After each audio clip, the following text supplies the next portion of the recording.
smoke. And that is why today I signed an executive order launching a full force of government approach to accelerate positive trends and to build a safer CTA system with a focus on creating a smoke-free public transit system. With this executive order, I am directing CDPH and DFSS to work with CTA as well as the police department to eliminate smoking on public transit.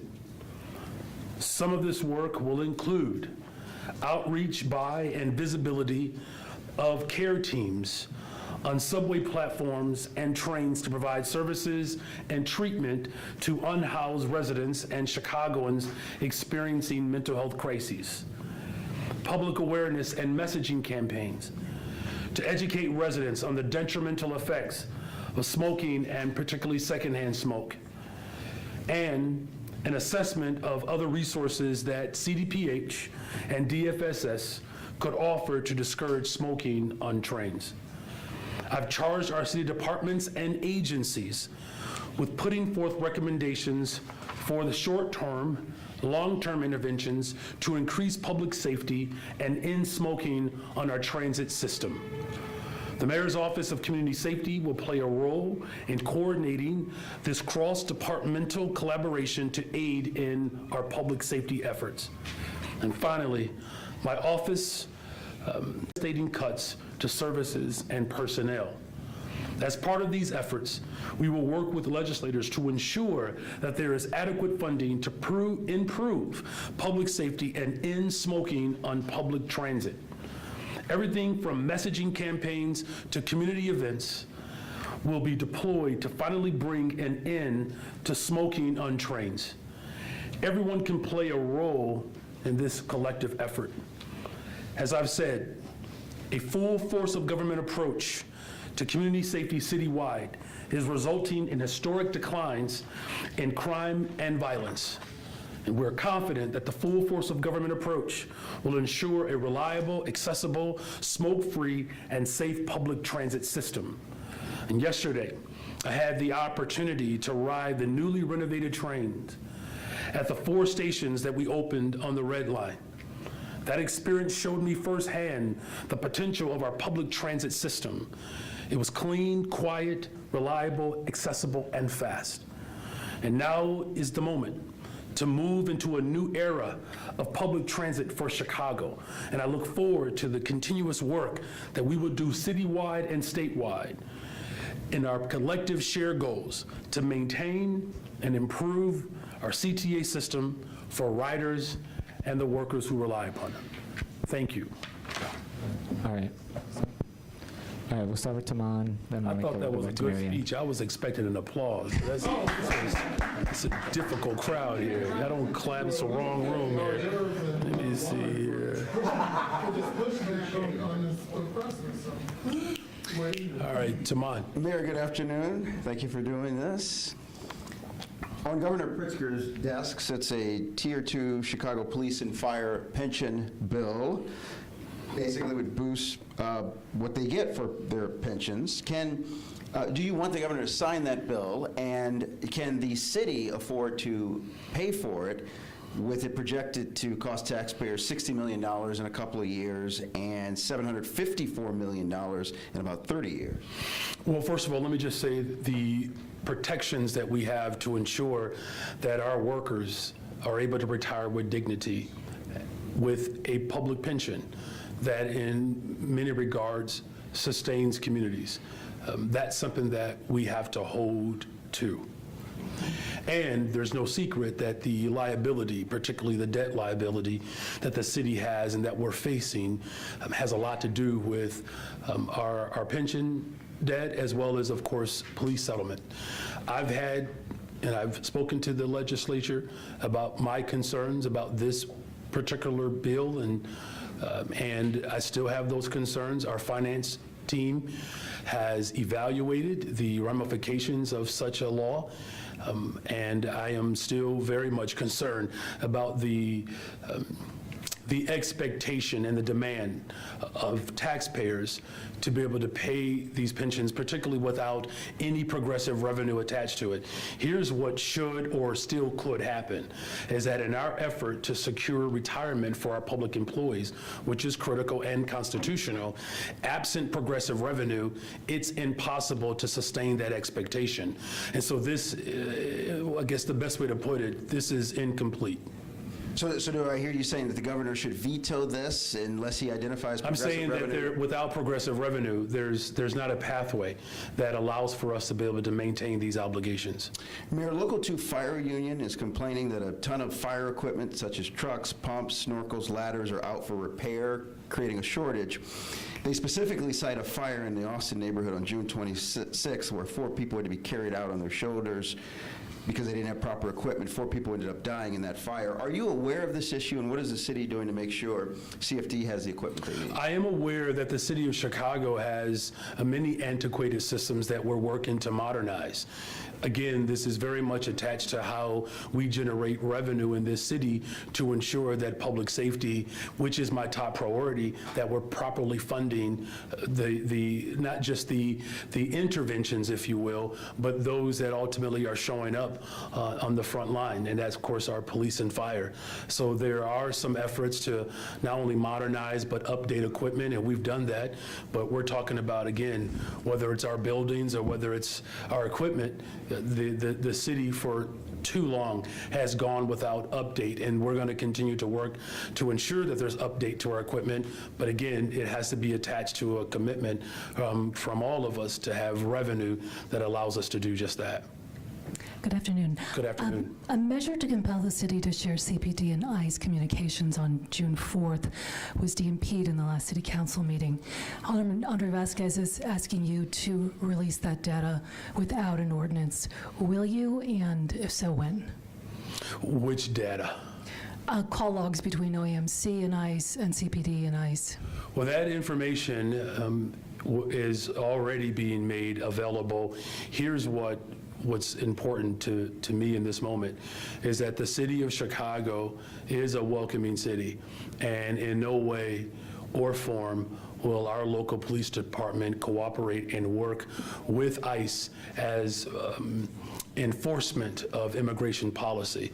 So we're going to continue to evaluate, assess this situation, figure out ways in which we can show up sharper and stronger, particularly at an unprecedented time in which ICE is being used as a militarized force to ultimately intimidate people and to create shock and awe. So we're still holding firm as a welcoming city, and as we evaluate all of our efforts to be far more innovative and creative and thoughtful as we respond to these critical times, we're still very much leading that effort. Thanks. As a red line writer, I'll tuck it over here right now. I know that the poor conductors have to do double duty in trying to enforce the no smoking. How are you going to enforce it? Will there be more people, or do they still have to go and stop the train and ask? Well, again, listen, our airport experienced its busiest day in the history of O'Hare. Right, almost 116,000 coming through TSA. Clear indication that people are relied upon our airports, right, as we work to reclaim our rightful position as the busiest airport in the entire country. We cannot have visitors coming through O'Hare and being met with smoking and even other acts of violence. Same thing goes for our most vulnerable population and those who rely upon public transportation. What this executive order is directing is for the CDPH, DFSS to provide additional support on our trains, in particular to be able to respond to those who are struggling with their mental health, those who are unhoused, but also to the point that you were making is to find other and more effective ways at enforcement. I believe we issued over 6,500, 6,400 tickets. There has to be other ways in which we can enforce. Of course, PSA announcements, continue to educate people, but also working with the police department to ensure that we are using the full force of government to be able to crack down on these smokers. And then, of course, the big thing is my intergovernmental affairs team is going to be working with our legislators in Springfield to secure more funding and resources. I believe that more investment in our public transportation not only improves the quality of the public transportation system, but it ensures that we have optimal safety on our system. But this is something that is important to me. I used to ride the train more often when I was in my other capacity, and having, still dealing with asthma, there's nothing more excruciating and debilitating than walking and onto a train and you don't feel safe and secure, not to mention you have to inhale, or not have to, but you're subject to secondhand smoke. Hi, Mayor. Hi. President Trump's border czar, Tom Homan, said yesterday that sanctuary cities are going to be his priority now after the Customs and Border Protection agent was shot over the weekend in New York City. Do you feel like Chicago is ready for that to happen, this flooding the zone mentality that he talks about? I really wish that the federal government would actually show up for working people and the things that we actually care about. That's just a wish, right? I'm glad that there's resistance across this country challenging the President of the United States of America to focus on making sure that people have food to eat, that they have access to health care and medicine, that our schools are fully funded. Look, the city of Chicago is a welcoming city. We've been that for 40 years. Threats from the federal government at this moment, clearly we're not intimidated by this. If the President of the United States was actually sincere about his efforts to bring some understanding and clarity around immigration policy, he would actually move forward with policy. These people are just so unserious.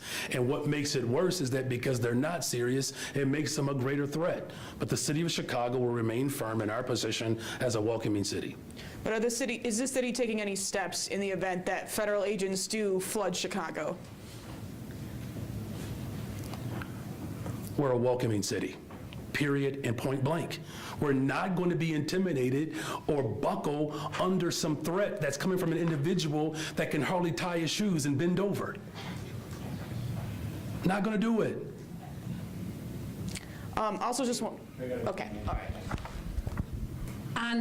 On the smoke, I just want to make sure I understand it. Are you saying that there will be social workers on platforms and on trains asking people not to smoke?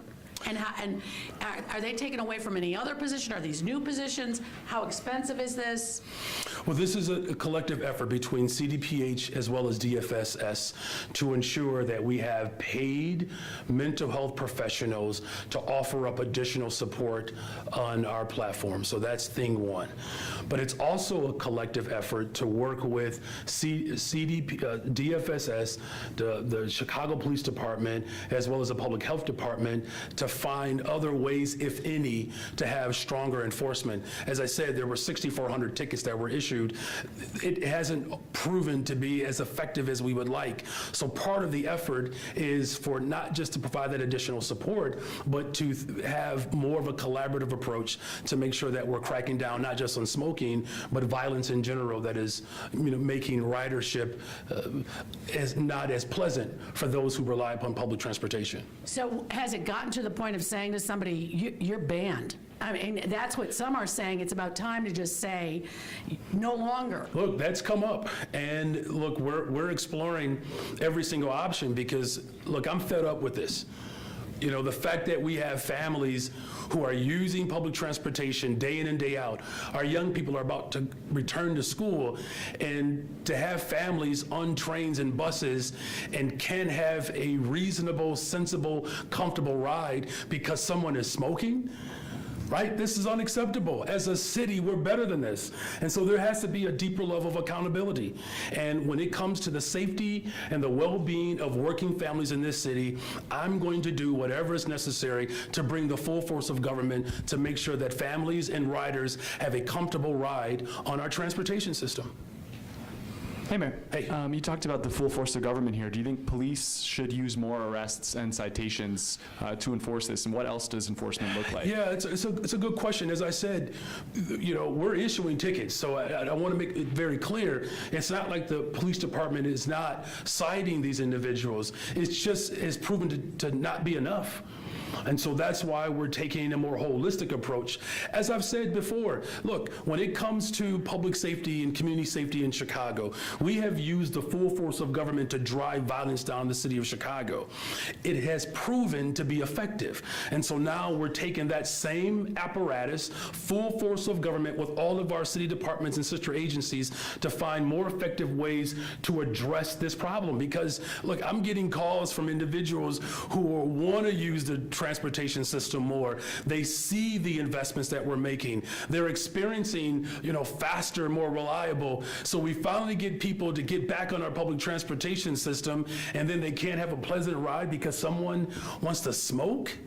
It's unconscionable, it's unthinkable, and I've had enough of this. I've had enough of it. And switching gears, on video gambling terminals, your budget team shared an assessment that they would not bring the city much money based on the current tax split with the state. But your revenue chair, Alderman Hall, said he thinks it'll bring in tens of millions. What do you think? Why is it or why is it not a good idea to have video gambling This is being debated, right? And of all of the things that we have to do in this city to make sure that we are investing in our young people, investing in public and mental health, investing in community safety to make sure that our first responders, have the equipment and the tools that they need to be effective, we have to have more means of progressive revenue or just revenue in general.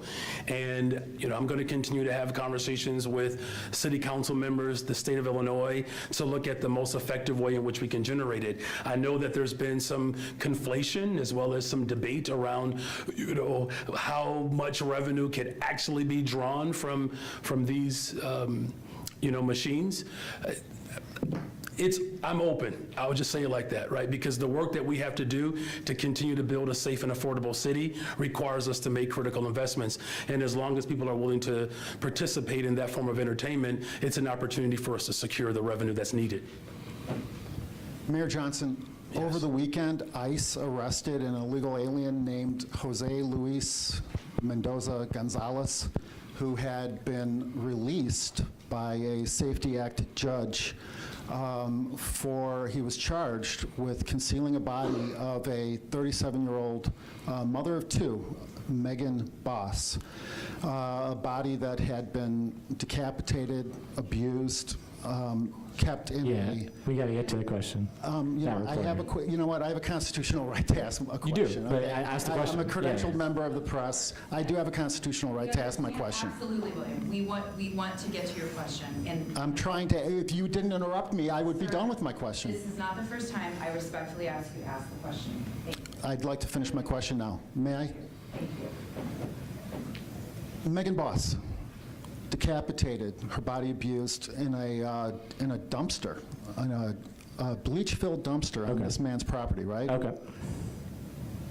You have stated over and over and over again that you don't want ICE in Chicago. If that had been Stacy, if that had been your wife Stacy's body that had been All decapitated, right. That's abused. not an appropriate question. Yeah. Please move on. Please move on, The people of Chicago are asking me to ask you this very specific question. Had that been your wife Stacy, would you want ICE to pick up this illegal alien? I'm not going to entertain your question, Your Honor. Can we go to Chris? Well, Yeah. okay. In fact, I actually believe that what you're saying is quite threatening. It's quite threatening. Can we move on to the next person here? Excuse me, but no, And if you continue to behave in such a way, we'll just make sure that we take the appropriate steps. You are threatening and provocative. this is a question that the real people... No, this isn't a, go ahead, sir. Mayor, good afternoon. Good afternoon. From the adage of success has many fathers and failure is an orphan. Start over one more time, please. Sure. Should we wait or should we go? and I am seriously asking you to show respect for this office and give me the mic to hear what you're saying. Hey, We are done, sir. William, you gotta move on. Thanks. Mayor, good afternoon. Good afternoon. From the adage of success has many fathers and failure is an orphan, I'm wondering on crime numbers in Chicago and the story you're able to tell this summer, how you perceive other institutions, other elected officials looking at Chicago and them claiming to be part and parcel of the success story. Does that ever hit your ear as kind of like, well, where were you when we needed you? And how does that strike you today? Well, look, the success that we are experiencing in the city of Chicago is one that is it's still very sobering, right? Because one shooting and one homicide is one too many, and there's still more work to be done. I am grateful, right, that the investments that we have made and the approach that I've taken towards community safety is paying off, right? And this is not just something that's happening in Chicago. If you look at crime in Baltimore, my colleague Brandon Scott there, Mayor Justin Bibb in Cleveland, Mayor Cavalier Johnson in Milwaukee, Mayor Woodfin in Birmingham. There are a number of cities across this country that have made it very clear that you have to build more affordable homes. You have to invest in our young people. We have to invest in behavior and mental health services. These are the things that we have been doing in the city of Chicago since I've been in office, and we're seeing this gradual decline. Now, as far as other levels of and layers of government that have supported this effort, absolutely they play a part. It's policing and affordable housing. It's working with the Cook County government, the state of Illinois, and we've worked with the state of Illinois and Cook County government. We've also worked with business communities. We've worked with the philanthropic community. Here's the one thing about me. Perhaps God knew it was important for me to be a middle child, right? Because sharing in the trend of violent crime going down in the city of Chicago, that's not something that's difficult for me, because it is going to take all of us. And here's what I'm calling on for the city of Chicago. As a city, we have to continue to put our arms around one another, invest in what's working. If we all do that, we all succeed, right? When we're saving lives, that benefits all of us. And so, as far as people coming on board at this particular juncture, I'll just say it like this. We're just glad to have them on board. So you don't roll your eyes when you hear some people maybe take credit where it's not due? Look, what's most important to me is that we have less homicides, less shootings. But here's what else we need. We need more affordable homes. Right? So I do need people to help with that effort. And that's why we put forth a very bold, audacious platform that is poised to build the safest, most affordable big city in America. Thank you for that. And if you do catch me rolling my eyes, it'll probably be because someone said something offensive about my cubbies. All right. Okay.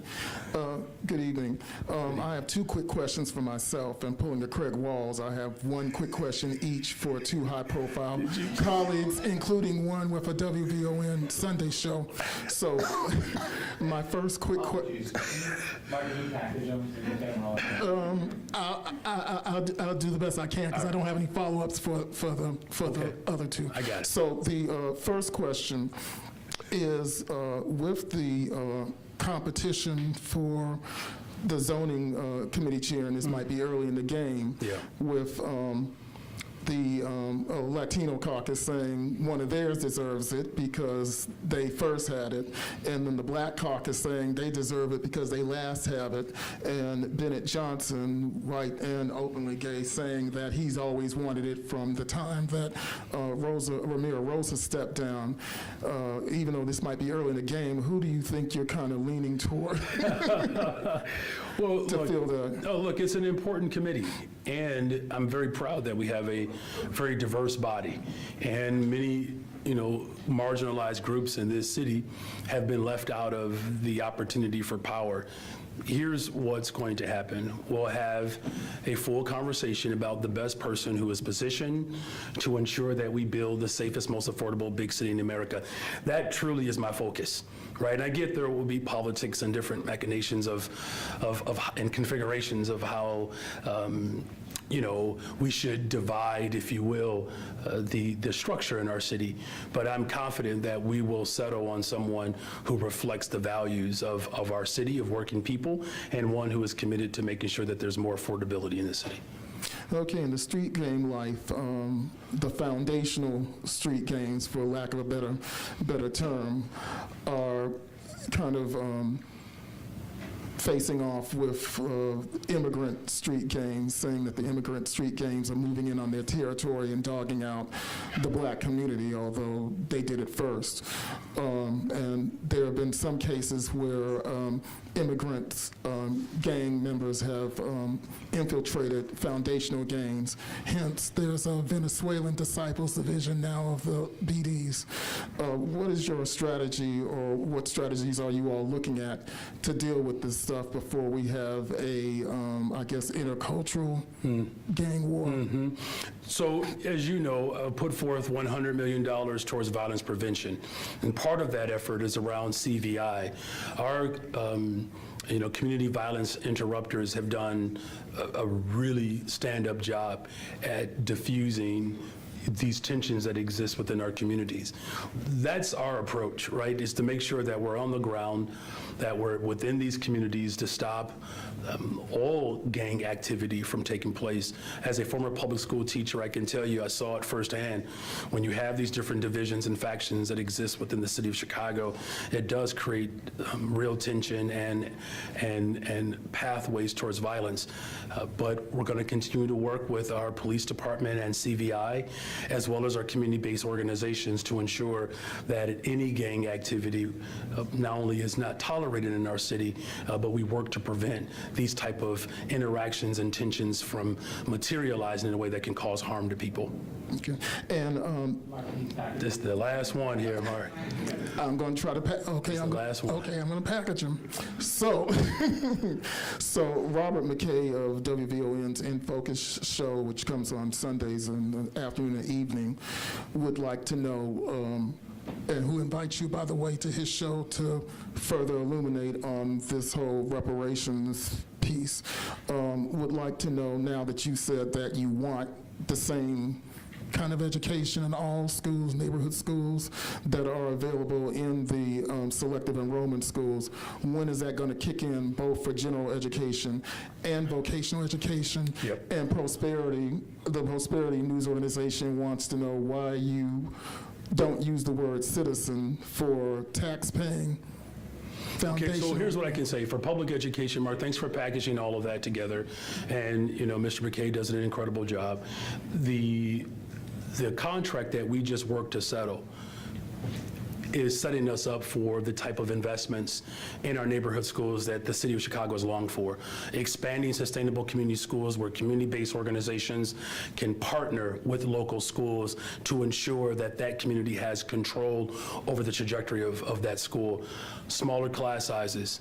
That's what we wanted. That's what we got in this contract. Protecting Black history. That's what we wanted. That's what we got in this contract. Protecting Black veteran teachers. That's what we wanted. That's what we got in this contract. These are things that I've been fighting for almost 20 years in the city of Chicago. We're not going to be able to transform it in one contract, but we're certainly moving in that direction. Thank you for those questions. Look, we have a city that is made up of immigrants and folks who come up from the South in the Great Migration, descendants of slaves. Once upon a time, my people weren't even considered a full person.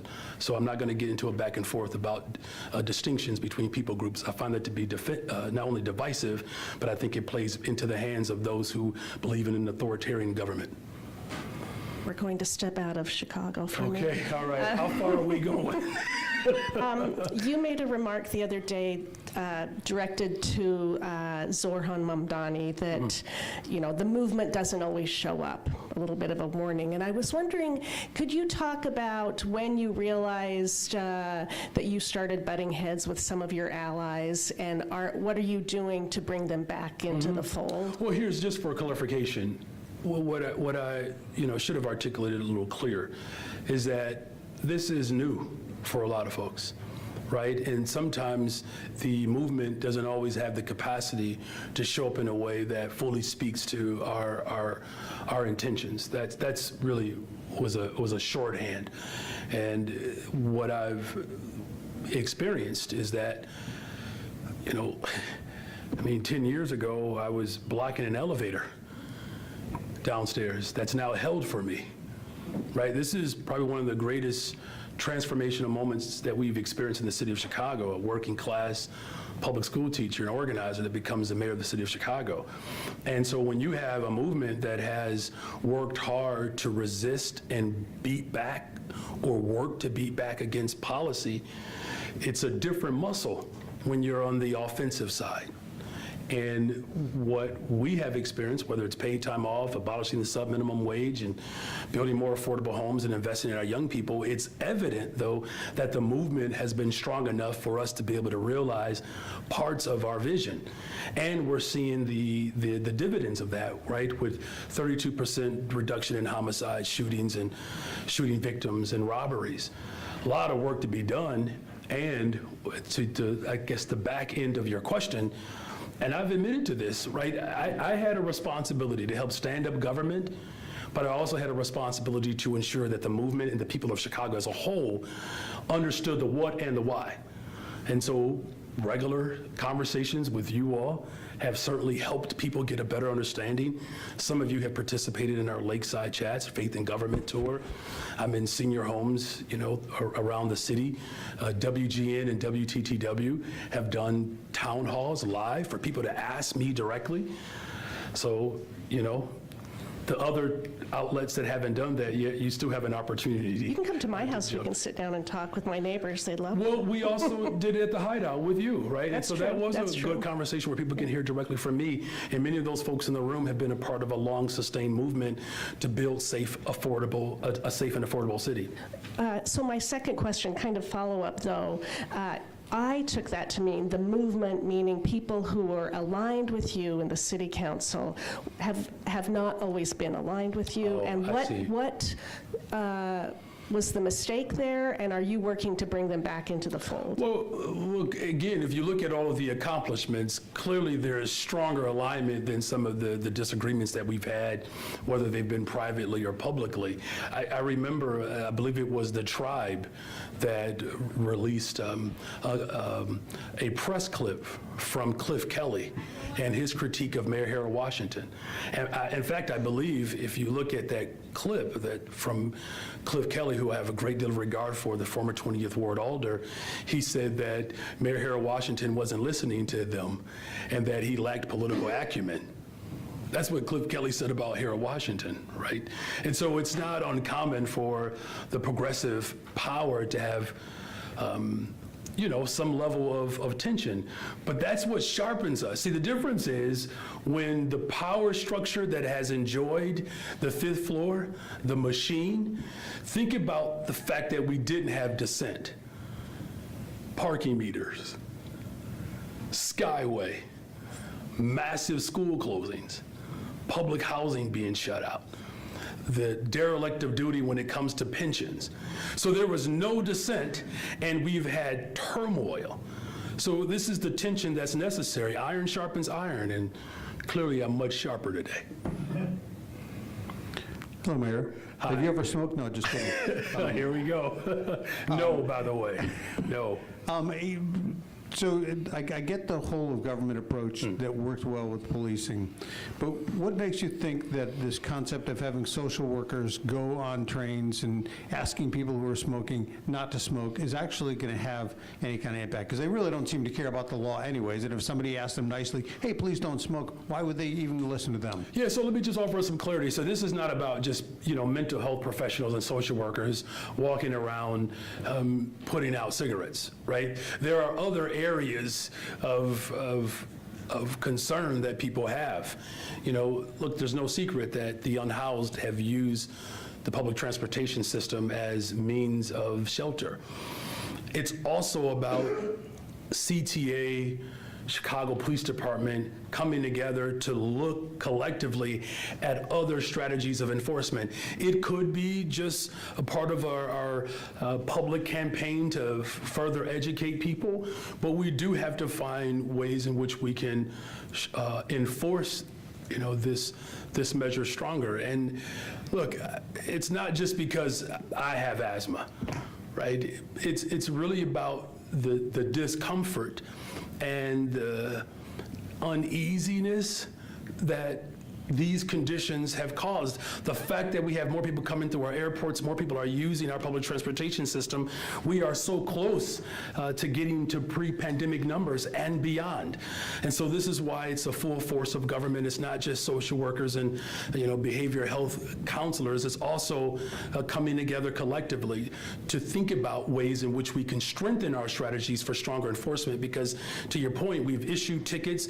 It hasn't gone far enough, and that's why I'm calling out the city of Chicago as a whole, that we're better than this. As a world-class city, we have to have a world-class transportation system. Alderman Conway had presented some request a resolution last month calling for a data-driven study to be done. He said you did not consult with him at all with this strategy, and I'm just wondering. Which strategy? The resolution that Conway introduced back on, I think, June 24th. He introduced a resolution that would call for a data-driven approach to looking at ways to reduce smoking on trains. I see. But the other point he brought up is that other large cities don't seem to have this problem. Why do you think Chicago has such a problem with smoking on trains? Well, I think part of it is that we have not been as forceful as I'm being today, right? Look, here's one thing that I've learned in this position. You know what you know, and you do the very best that you can with the information that's in front of you.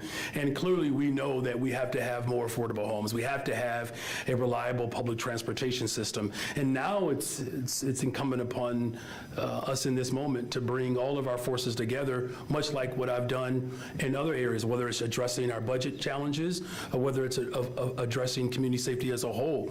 This is my concerted effort to let people know that we're not going to tolerate this. And though we have a ways to go, the commitment is to ensure that we have a real smoke-free transportation system. Mayor, as you know, Chicago City Council has a history of alders stepping down and then having loved ones or family members replace them. Carrie Austin, Lemuel Austin, Michael Scott, Monique Scott, just to name a few. If the process to select a replacement for Walter Burnett in the 27th Ward results in his son, should Chicagoans be cynical that it's just another case of don't send somebody nobody sent? Well, let me just say, I'm someone that nobody sent. So let me make it very clear that we have had practices in this city where we've elected and put forth bold leaders to bring about transformation. And second point, Alderman Burnett, 30 years of service. I mean, we're talking about somebody who's come out of public housing, who got a second chance in life. His voters believed in him so much that they just kept voting for him. And so the idea that he will have the opportunity to weigh in, that's not a bad idea, right? Look, I'm encouraging those who live in the 27th Ward that if they're interested in serving in this capacity, they should apply. They should apply. And I'm going to make sure that we have someone in that seat that understands the value of having a safe and affordable big city. So, the only thing that I could just remind people is that we do have elections, that people get to weigh in. And I would encourage, more people to get engaged politically, particularly at a time in which we are experiencing so much turmoil and hatred from the federal government.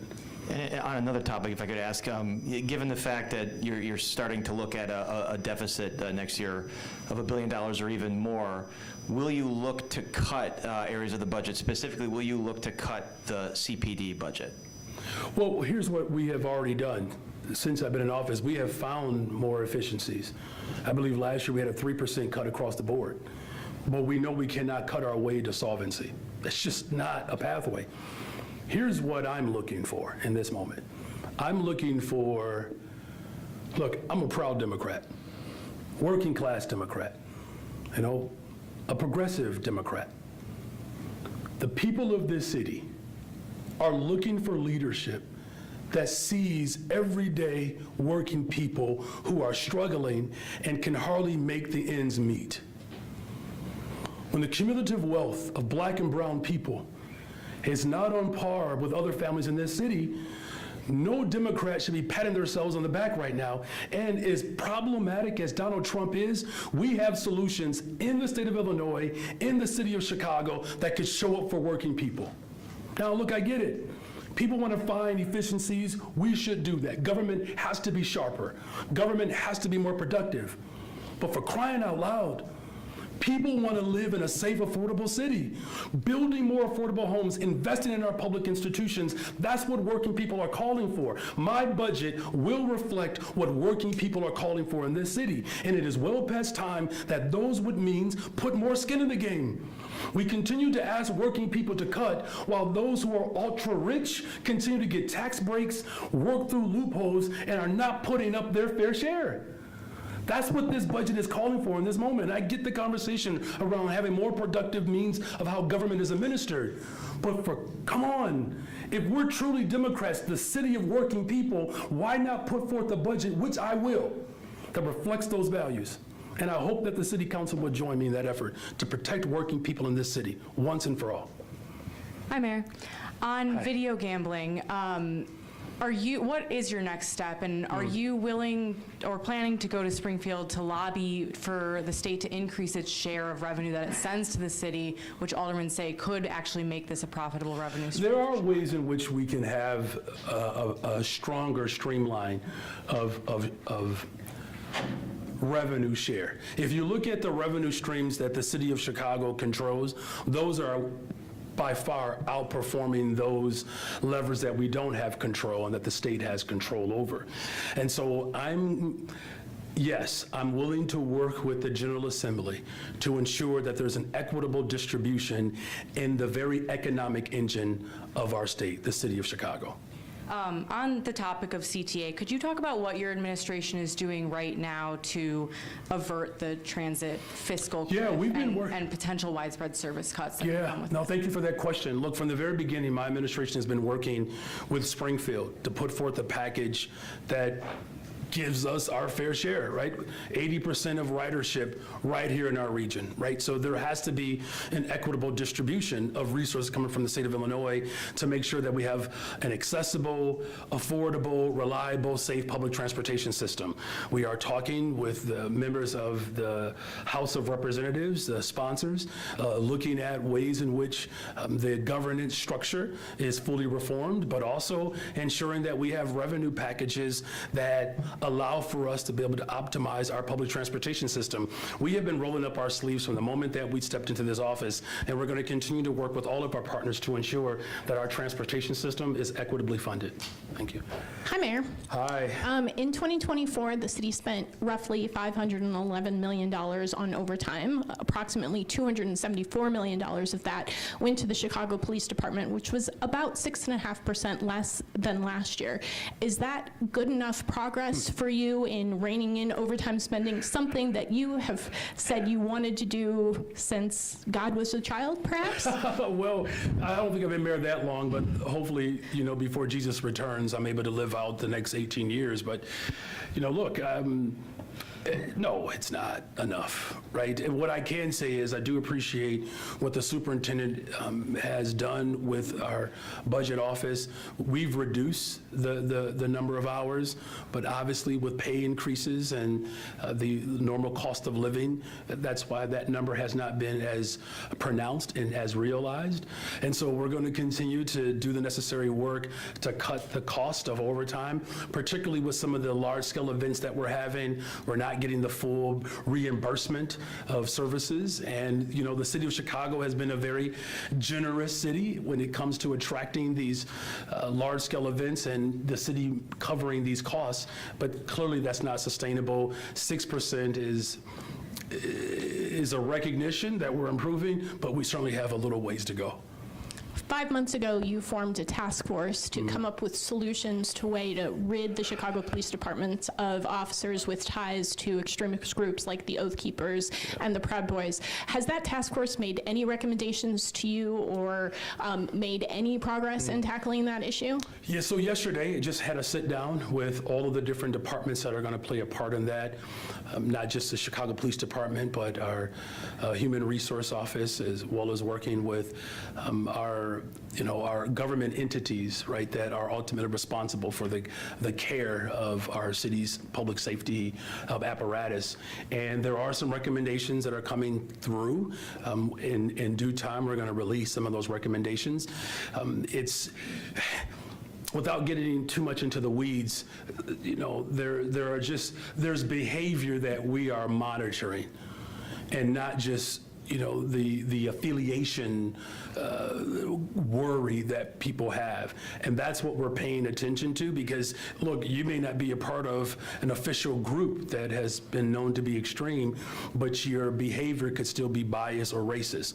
And we're working to root that out across our systems. Yep. All right, is that everybody? Okay, phew. Y'all need to applause for that, at least that we finished right now. Thank you all. You know, we're